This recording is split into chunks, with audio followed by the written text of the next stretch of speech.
Bansal and I'm your biology instructor. तो students आज हम बायोमोलिक्यूल चैप्टर में एक नया टॉपिक सामने लेके आए हैं, दैट इज लिपिड्स। आपने कॉमन भाषा में शब्द कई बार सुना होगा, the name is fats.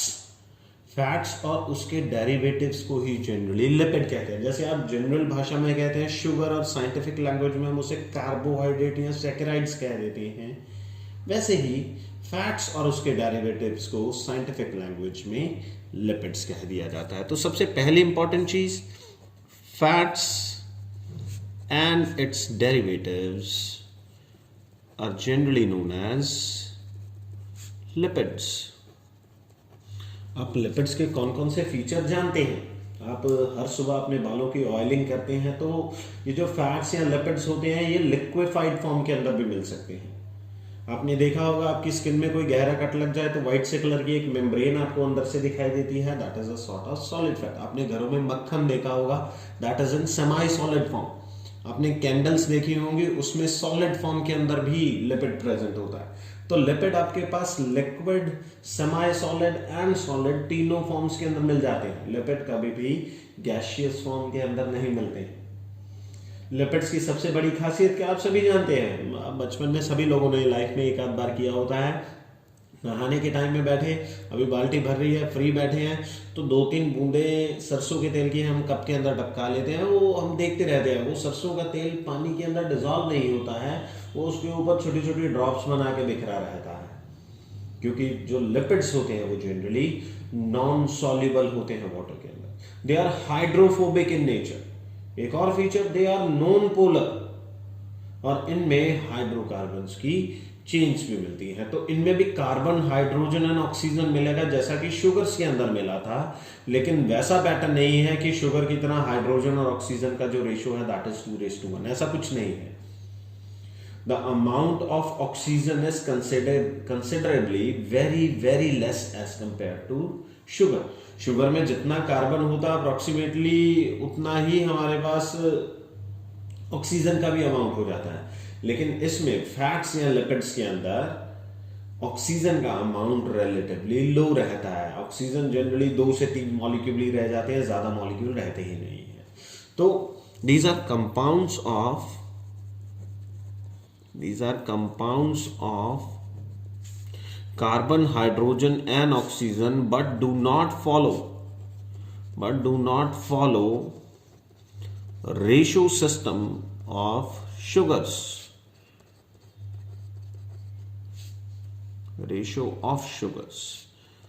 And इनकी एक और खासियत क्या, amount of oxygen is very less. कई बार ये एमसीक्यू का क्वेश्चन आ जाता है, कार्बन, हाइड्रोजन और ऑक्सीजन में से किसका अमाउंट सबसे कम होता है लिपिड्स के अंदर? The amount of oxygen is considerably very less. Okay, तो ये था सेकंड पॉइंट। थर्ड मैंने बताया, lipids are insoluble in water. ये तो आपको पता ही है, इसमें मेरे बताने जैसा कुछ नहीं है। They are insoluble in water, but they are soluble in organic solvents.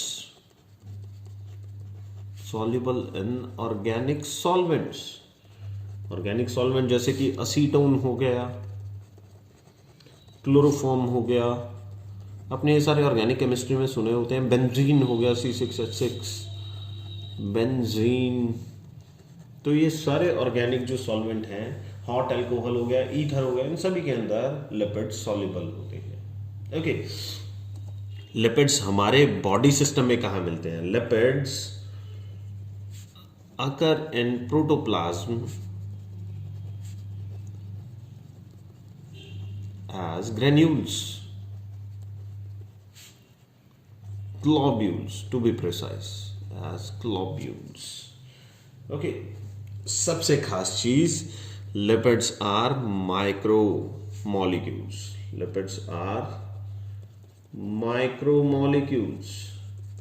ऐसा क्यों? Because they do not form a polymer, और ये बहुत इंपॉर्टेंट एमसीक्यू है। They do not form polymer, इनके पॉलीमर नहीं बनते हैं, सिंगल मॉलिक्यूल ही रहता है। Okay, and they are micromolecules. Macro category के अंदर ये फॉल ही नहीं करते हैं। इसके अलावा इनका एनर्जी कोशेंट देखा जाए तो energy, they provide double energy as compare to sugars.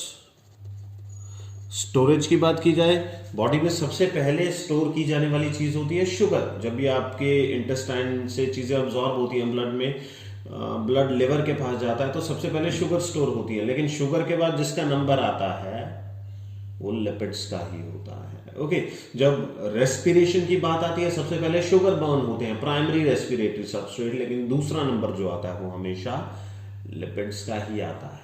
Okay, तो स्टोरेज में और रेस्पिरेशन में ये फॉलो करते हैं शुगर्स को, शुगर के बाद इनका काउंट आता है। ओके, नेक्स्ट, एनिमल्स के अंदर ये कहां कहां मिलता है? In animals lipids are present in subcutaneous layer. मैंने बताया ना, कई बार गहरा कट लग जाए तो नीचे से व्हाइट से कलर की लेयर आती है, तो वो सबक्यूटेनियस लेयर होती है। वहां पे एडिपोज टिश्यू की लेयर के फॉर्म में फैट्स प्रेजेंट होते हैं। अच्छा, ये काम क्या करते हैं वहां पे? ये शॉक अब्सॉर्ब करते हैं। इसके अलावा ये इंसुलेशन प्रोवाइड करते हैं। ये इसके अलावा क्या करेंगे? ये मेम्ब्रेन फॉर्मेशन करते हैं। बहुत से काम फैट्स के होते हैं जो कि, या लिपिड्स के होते हैं जो कि ये हमारी बॉडी के अंदर करते हैं। तो इसके अलावा लिपिड्स को स्टोर होने के लिए बहुत कम स्पेस की जरूरत होती है एज कंपेयर टू कार्बोहाइड्रेट, क्योंकि कार्बोहाइड्रेट जो होते हैं वो हाइड्रोफिलिक होते हैं, मतलब वो वाटर लविंग होते हैं, वो सोल्यूबलाइज हो जाते हैं, बिखर जाते हैं, फैल जाते हैं। लेकिन लिपिड वाटर को रिपेल करने की नेचर की वजह से, हाइड्रोफोबिक होने की वजह से कंडेंस होके रहते हैं, इसी वजह से इन्हें स्टोर करने के दौरान बहुत कम स्पेस की रिक्वायरमेंट होती है। They require, lipids require less space for storage। ऐसा क्यों? क्योंकि इनमें टेंडेंसी होती है कि ये हाइड्रोफोबिक होने की वजह से कंडेंस हो जाते हैं, और कंडेंस होके कंडेंस ड्रॉप्स ही बना लेते हैं और छिपे से रहते हैं। Animals maximum amount of food को लिपिड की फॉर्म में ही स्टोर करते हैं। नो डाउट पहले स्टोर शुगर होगा, लेकिन हमारी बॉडी में ग्लाइकोजन का उतना अमाउंट नहीं होता है जितना स्टोर्ड लिपिड का अमाउंट होता है। तो एनिमल्स के अंदर एक और स्टैट है, animals store maximum food in the form of lipids. Glycogen भी उतना नहीं होता जितना लिपिड स्टोर होता है आपकी बॉडी के अंदर। खैर, लिपिड जो होते हैं वो माइक्रोमोलिक्यूल होते हैं, ये पॉलीमर फॉर्म नहीं करते हैं। लिपिड्स को फैट्स कहा जाता है, लिपिड को ऑयल कहा जाता है, लिपिड्स को वैक्सेस कहा जाता है। ये सारा इनके मेल्टिंग पॉइंट के डिफरेंस के बेसिस पे कहा जाता है। जो ऑयल्स होते हैं वो रूम टेम्परेचर पे लिक्विड होते हैं, जो फैट्स होते हैं वो रूम टेम्परेचर पे सेमी सॉलिड या सॉलिड होते हैं। वैक्स अगर टेम्परेचर ठंडा है तो हार्ड हो जाते हैं, अगर टेम्परेचर गर्म है सराउंडिंग्स का तो ये सॉफ्ट हो जाते हैं। तो ये इनके कुछ फीचर्स रहे, मैंने आपको इनके फीचर बता दिए। अब मैं इनके एनालिसिस की तरफ जाता हूं, इनके स्ट्रक्चरल कंपोनेंट की तरफ जाता हूं। तो जनरली फैट्स का जो मॉलिक्यूलर स्ट्रक्चर देखा जाता है, या मैं कहूं लिपिड्स का जो मॉलिक्यूलर स्ट्रक्चर देखा जाता है, जो बेसिक पैटर्न फॉलो होता है, इनके अंदर दो मेजर चीजें होती हैं। एक तो होता है ग्लिसरॉल, और ग्लिसरॉल के साथ दूसरी चीज होती है फैटी एसिड की chain, fatty acid. Okay, generally सभी लिपिड्स के अंदर, जनरली वर्ड यूज कर रहा हूं मैं, उनमें एक अल्कोहल और एक फैटी एसिड होता है, और दोनों आपस में जुड़े होते हैं with the help of Easter bonding. Simple lipids, neutral fats की अगर बात की जाए तो इन सभी के अंदर एक अल्कोहल मॉलिक्यूल जो कि ग्लिसरॉल है, और साथ में फैटी एसिड बॉन्डेड अप होता है, एस्टेरिफिकेशन होती है, ईस्टर बॉन्डिंग बनती है, एंड अल्टीमेटली हमारे पास फैट यानी लिपिड तैयार हो जाता है। तो जरा मैं बना के दिखा देता हूं ये पैटर्न कैसे चलेगा। सबसे पहले हमारे पास एक glycerol molecule CH2OH, CHOH and CH2OH, ये एक ग्लिसरॉल मॉलिक्यूल की स्ट्रक्चर है। अब इस पे आके अटैक करता है फैटी एसिड। फैटी एसिड जिसके अंदर फॉर्मूला है RCOOH, यानी कि इन शॉर्ट में कहूं RCOOH। COOH यानी कि एसिड मॉलिक्यूल हो गया, R एक चेन हो जाती है, हाइड्रोकार्बन की चेन, जिसमें जनरली काउंट कार्बन का 12 से 18 रहता है। लीस्ट काउंट जो रहता है वो 4 है, मिनिमम 4 रहेगा, मैक्सिमम 36 तक भी चला जाता है। तो R is actually a hydrocarbon chain, hydrocarbon chain.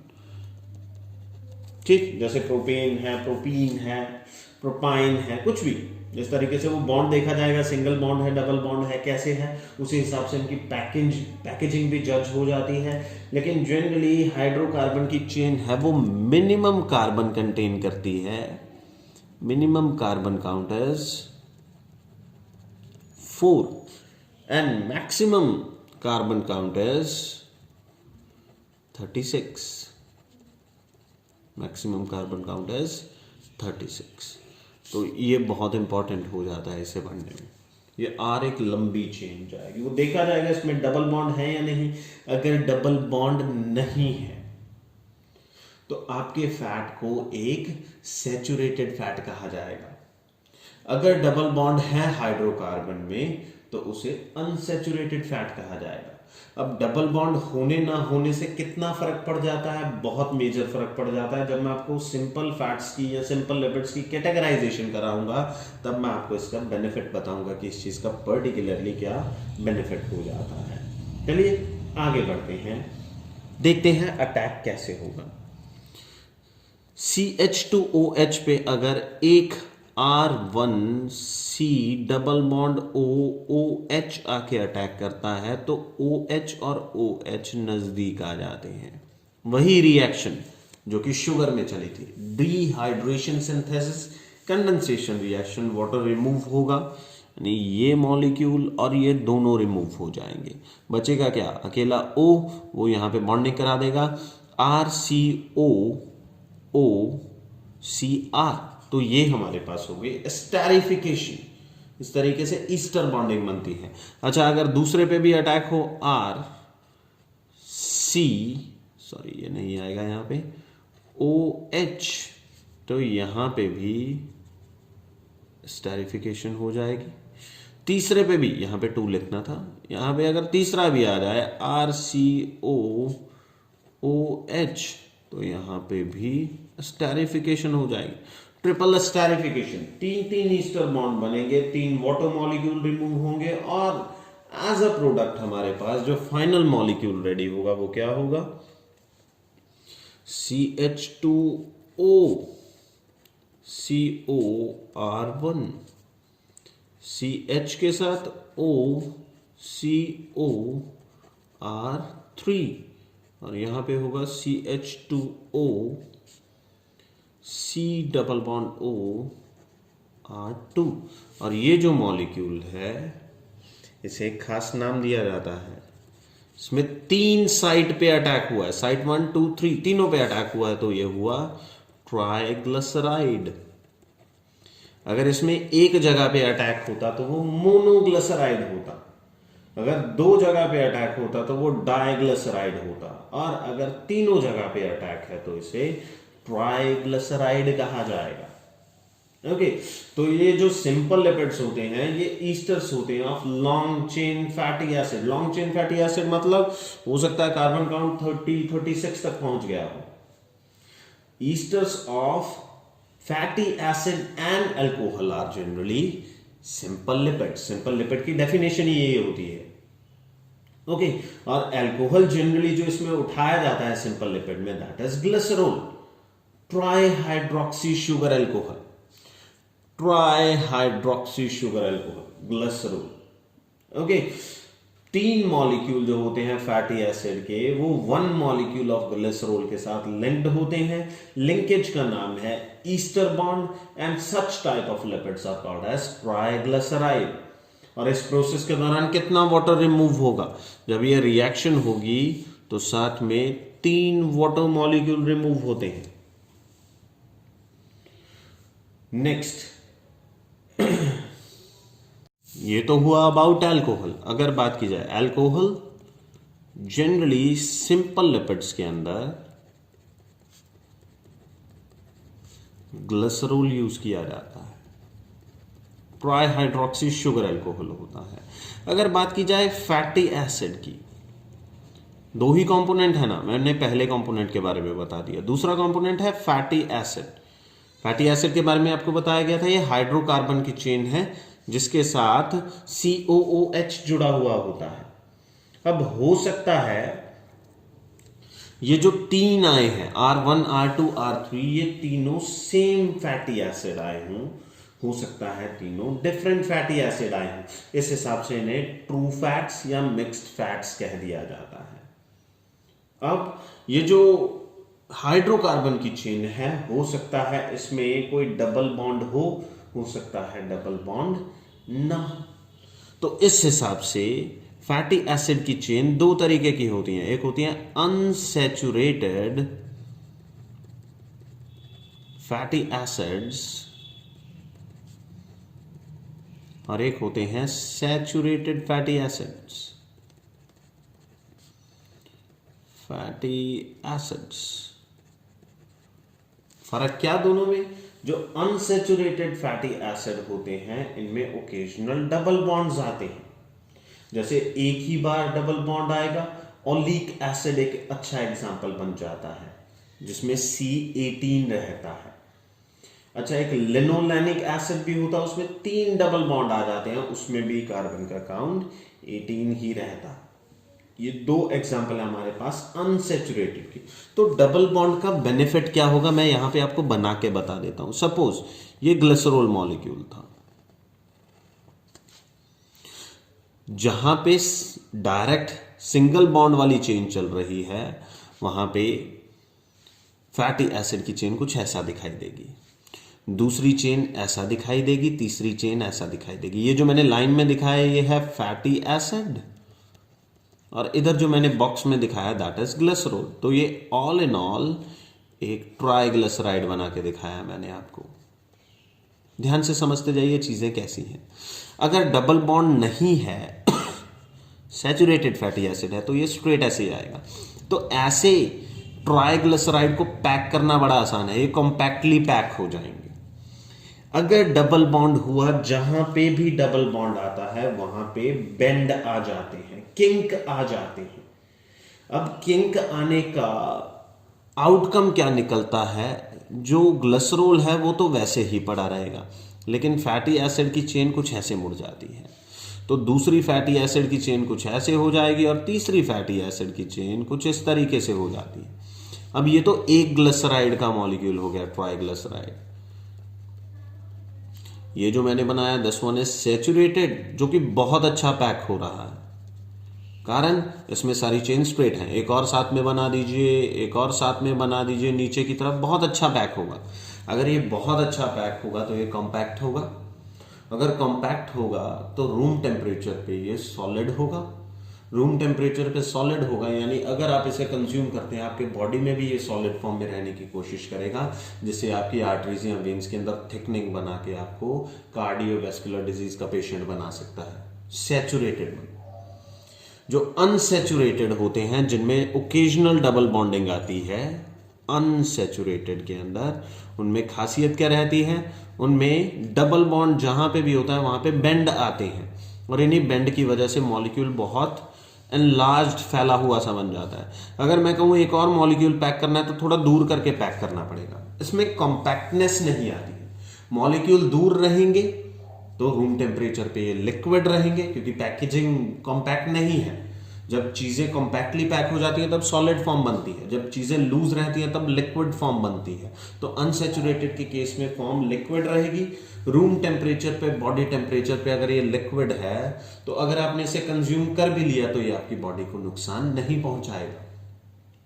Simple भाषा में बात करें, जब आप ये कुरकुरे, चिप्स और ये पैकेट्स खाते हैं, जो भी आपके चॉकलेट्स वगैरह के होते हैं, इनमें पीछे कॉम्पोजिशन लिखा हुआ होता है।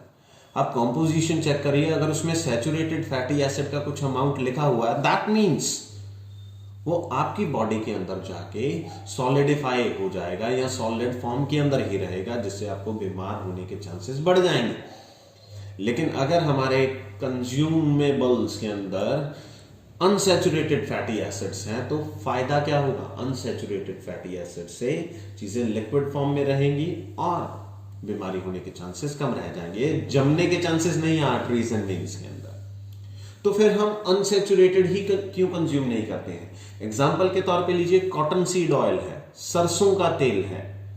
कितने लोग सरसों के तेल में पके हुए खाने को पसंद करते हैं? सभी लोग कह देते हैं स्मेल आती है, क्योंकि प्लांट से जो ऑयल निकलता है, एनिमल से फैट निकलती है, प्लांट से हमेशा ऑयल से निकलते हैं। तो एनिमल ऑयल प्लांट्स ऑयल जो होते हैं, इनका ना तो टेस्ट अच्छा होता है, ना ही इनकी फ्रेग्रेंस अच्छी होती है, लेकिन हेल्थ बेनिफिट बहुत होते हैं। इनको पैकेज करना भी मुश्किल है क्योंकि लिक्विड फॉर्म के अंदर है। इनका आराम से पैकेजिंग हो जाए, जैसे आप पैकेट्स के अंदर गगन और ये डालडा वगैरह वनस्पति घी के पैकेट आते हैं, ये सॉलिड होते हैं। तो सॉलिड फॉर्म का पैकेजिंग इजी है, सॉलिड खाने में टेस्टी होते हैं, उनकी फ्रेग्रेंस अच्छी है, उनकी अपीयरेंस अच्छी है, और हम जनरली उन्हीं चीजों की तरफ भागते हैं जिनका टेस्ट अच्छा होता है। हालांकि उनका हेल्थ बेनिफिट जीरो हो जाता है, बदले में वो नुकसान ही करते हैं। तो अनसैचुरेटेड को सैचुरेटेड बनाया जाता है डबल बॉन्ड तोड़ के। प्रोसेस का नाम हाइड्रोजिनेशन, आपने छोटी क्लासेस में पढ़ा होता है। हीट अप करके, हाइड्रोजिनेशन करके अनसैचुरेटेड के डबल बॉन्ड तोड़ के उसे सैचुरेटेड बनाया जाता है, ताकि वो सॉलिड बने, उसे स्टोर किया जा सके, खाना टेस्टी बने, खाने की फ्रेग्रेंस अपीयरेंस अच्छी हो। हम सैचुरेटेड यूज करते हैं, लेकिन सैचुरेटेड नुकसान करता है। ये सॉलिड है, आपकी बॉडी पे भी सॉलिड होगा और आपको सीवीडी यानी कार्डियोवैस्कुलर डिजीज करेगा।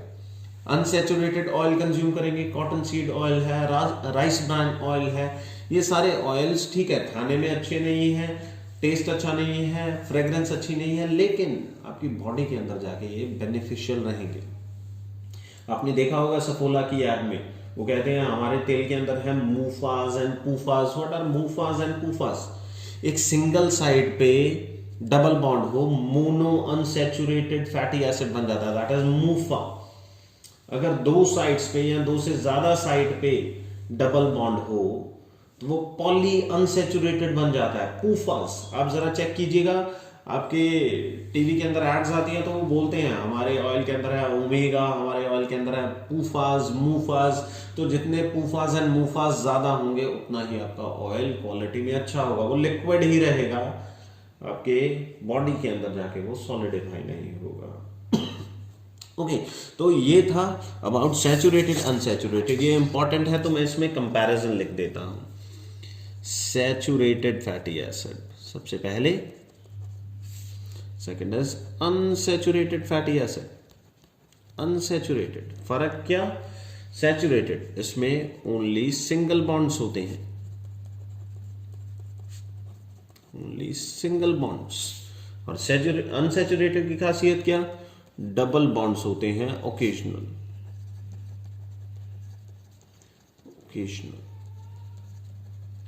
दूसरा, इन्हें नॉन असेंशियल फैटी एसिड भी कहते हैं, non essential fatty acids, because they can be synthesized in animal body.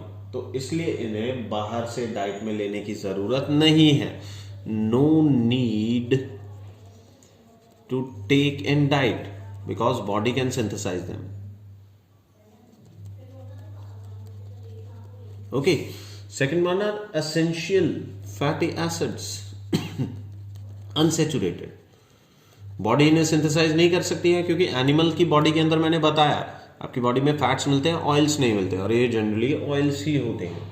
So we need to take them in diet, in diet. Okay. अच्छा, lipids with more amount of saturated fatty acid are generally present in solid form. इनकी packaging अच्छी होती है.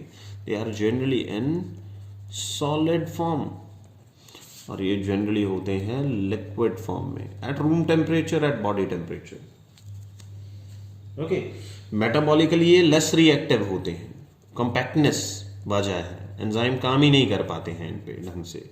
Metabolism, या मैं कहूँ metabolically less active.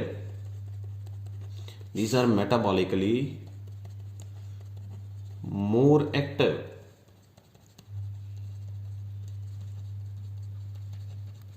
ठीक. ये मेटाबॉलिज्म में जनरली पार्टिसिपेट ही नहीं करते हैं, इसलिए इनकी टेंडेंसी होती है कि बॉडी में जमते हैं, स्टोर हो जाते हैं, जिसकी वजह से ओबेसिटी आती है. Some amount of saturated fatty acid जो होते हैं वो कोलेस्ट्रॉल के अंदर कन्वर्ट हो जाते हैं लिवर के अंदर, और यही कोलेस्ट्रॉल आपकी ब्लड वेसल के अंदर डिपॉजिट होता है, जिसकी वजह से high blood pressure and CVD यानी कार्डियोवैस्कुलर डिजीज हो जाते हैं.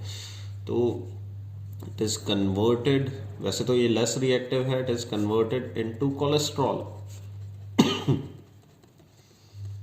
In liver. मैंने बताया था ना, चीजें अब्जॉर्ब होने के बाद पहले लिवर में जाती हैं. तो वहां पे अगर आपके खाने में सैचुरेटेड फैटी एसिड हैं, मैं पूरा लिख देता हूं, सैचुरेटेड फैटी एसिड हैं, तो उन्हें कन्वर्ट कर दिया जाएगा कोलेस्ट्रॉल में, और यही कोलेस्ट्रॉल डिपॉजिट हो जाएगा in blood vessels and cause. इसके अलावा इसकी वजह से सीवीडी कार्डियोवैस्कुलर डिजीज हो जाता है, प्लस ओबेसिटी यानी मोटापा हो जाता है, जितना खाने में सैचुरेटेड फैटी एसिड होगा. अच्छा, दूसरी फॉर्म की बात करें अनसैचुरेटेड की, तो metabolically they are highly reactive. तो ये पार्टिसिपेट करते हैं मेटाबॉलिक रिएक्शन में, they do not have tendency to store in the animal body. So there is no obesity, no cholesterol formation, no cardiovascular disease, no high BP and no harmful effect. यानी कि ये बहुत अच्छे रहते हैं. तो next time आप कोई चॉकलेट या पैकेट खा रहे हैं तो चेक कीजिएगा कि उसमें सैचुरेटेड फैटी एसिड है या नहीं. अगर टेस्ट अच्छा है उसका, फ्रैंकली स्पीकिंग, तो उसमें सैचुरेटेड फैटी एसिड जरूर होगा और वो आपकी बॉडी को जरूर नुकसान करेगा. एग्जाम्पल के तौर पर मैं लिखूं, एक है पामेटिक एसिड, सैचुरेटेड का पामेटिक एसिड, जिसमें कार्बन का काउंट रहता है 16. एक होता है स्टीरिक एसिड, कंप्लीट फॉर्मूला आप चेक कर लीजिएगा. स्टीरिक एसिड, इसमें कार्बन का काउंट रहता है 18. Palmitic acid and stearic acid, complete formula आपकी कन्वीनियंस के लिए लिख ही देता हूं, H32O2 हो जाता है. साथ में ही है, मैं थोड़ा दूर लिख रहा हूं क्योंकि आपने तो सिर्फ कार्बन का काउंट ही याद रखना है. एग्जाम में अगर पूछा गया तो यही पूछा जाएगा. C18H36O2, that is your stearic acid. अगर बात की जाए अनसैचुरेटेड की, तो इसमें एक तो आता है मूफा, मोनो अनसैचुरेटेड फैटी एसिड, जिसमें सिंगल डबल बॉन्ड है, सिंगल डबल बॉन्ड. तो ये जो मोनोफॉर्म है, इसका एग्जांपल ओलिक एसिड आ जाता है, ओलिक एसिड. ओके. अच्छा, दूसरा जो एग्जांपल हमारे पास आता है, अच्छा इसका फॉर्मूला क्या होता है, सॉरी फॉर दैट मैं भूल गया, C18H34O2, एक सिंगल डबल बॉन्ड. इसी का स्टीरिक एसिड में से एक डबल बॉन्ड बना दीजिए तो वो ओलिक एसिड बन जाता है. अच्छा, C18 के बाद अगला एग्जांपल हमारे पास आता है 3 डबल बॉन्ड वाला, इसे पूफा कहा जाता है. पूफा, 3 डबल बॉन्ड्स. वैसे तो बहुत से भी हो सकते हैं, मैं 3 वाला एग्जांपल आपको बता रहा हूं. 3 bonds in double form. Example हमारे पास आ जाता है इसका लिनोलेनिक एसिड, लिनोलेनिक एसिड. याद रखिए मैं आपको फैटी एसिड करवा रहा हूं, तो इसका फॉर्मूला बनता है C18H30O2. देखिए 36 वाले में कोई डबल बॉन्ड नहीं था, जब 3 डबल बॉन्ड दिए तो काउंट आ गया कितना, 30. तो कुछ इस तरीके से मूफाज एंड पूफाज पढ़ाए जाते हैं. ये हो गया. अब नेक्स्ट वीडियो लेक्चर में मैं आपको लिपिड्स का क्लासिफिकेशन करवाऊंगा. आज के लिए फिलहाल इतना ही रहेगा. Thank you so much.